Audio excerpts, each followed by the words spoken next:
continuing along with our transformation tools for our game objects, we're now going to take a look at scaling.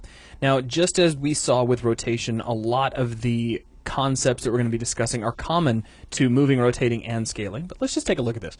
We can access scaling by clicking on the Scale button located in the upper left-hand corner of our interface, along with our other transform tools, or by tapping the R key. So again, it's W to move, E to rotate, and R to scale. Now I'm going to take a look specifically at the scale gizmo.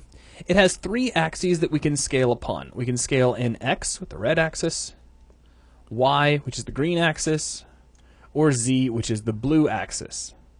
Now currently, as I'm scaling in Z, we're getting some interesting results, and that is because we are scaling from our pivot. Even though this says center, it's being calculated from the pivot of our object, and that's just how it's going to end up working for you. Even though the gizmo is located here, we're going to start scaling toward our pivot. No way around that.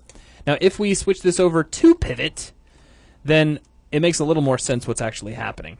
But just so you can see the behavior there. Now I'm going to undo a couple of times and get us back to our default bench.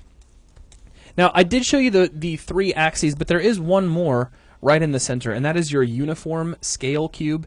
If you drag this down, you're scaling in all three axes at the same time. So you can make an object uniformly smaller or uniformly larger, however you like.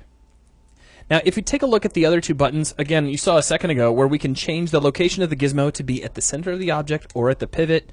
But again, we were still scaling toward that pivot. No big deal there. But notice that the local local scale is grayed out. We can only scale locally. There is no global scale axis, so to speak. It's all dependent on the object itself. So if you're going to scale it in the X dimension, you're always going to be making it shorter. And this keeps you from accidentally skewing your objects. If you scale along an axis that doesn't perfectly line up to the local rotation axis of your object, you could end up kind of giving it a skewed effect. And if you worked in 3D animation softwares, you might have actually seen this a time or two.